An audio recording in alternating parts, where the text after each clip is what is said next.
கர்த்தருடைய பரிசுத்த நாமம் மகிமைப்படுவதாக. 112ஆம் சங்கீதம் 1ஆம் வசனம். கர்த்தருக்கு பயந்து அவருடைய கட்டளைகளில் மிகவும் பிரியமாயிருக்கிற மனுஷன் பாக்கியவான். ஆண்டவராகிய கர்த்தருடைய கட்டளைகளில் பிரியமாயிருக்க வேண்டும் என்று வேதம் சொல்லுகிறது.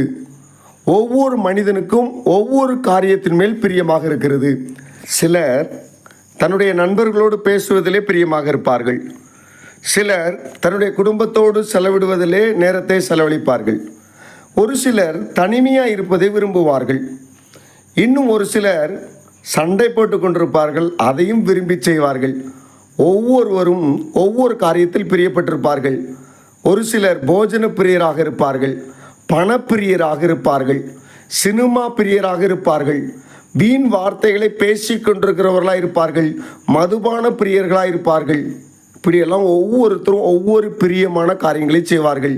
அவர்கள் பிரியமானதை செய்யும் பொழுது அதற்குரிய பலன் அவர்களுக்கு கிடைக்கிறது. பரிசுத்த வேதம் என்ன சொல்லுகிறது என்றால், கர்த்தருக்கு பயந்து ஆண்டவருடைய கட்டளைகள் பிரியமாக இருக்க வேண்டும். அன்பான தேவஜனமே, நம்முடைய வாழ்க்கையிலே ஆண்டவராகிய இயேசு நம்மை ஆசீர்வதிக்க வேண்டுமானால் ஆண்டவருடைய வார்த்தைக்கு பயந்து நாம் அவரில் பிரியமாக இருக்க வேண்டும். ஆண்டவருடைய வார்த்தையின் மேல் பிரியமாக இருக்க வேண்டும். இரவும் பகலும் அவருடைய வார்த்தையை தியானிக்க வேண்டும். காலையில் எழுந்தவுடன் வேதத்தை வாசிக்க வேண்டும். நேரம் கிடைக்கும் போதெல்லாம் வேதாகமத்தை எடுத்து வாசிக்க வேண்டும். ராத்திரி தூங்க போவதற்கு முன்பாய் வேதத்தை எடுத்து வாசிக்க வேண்டும், தியானிக்க வேண்டும். அப்படி வேதத்தில் நாம் பிரியமாக இருக்கும் பொழுது ஆண்டவராகிய இயேசு கிறிஸ்து நம்மை ஆசீர்வதிப்பாராக. நிச்சயம் அவர் ஆசீர்வதிப்பாராக.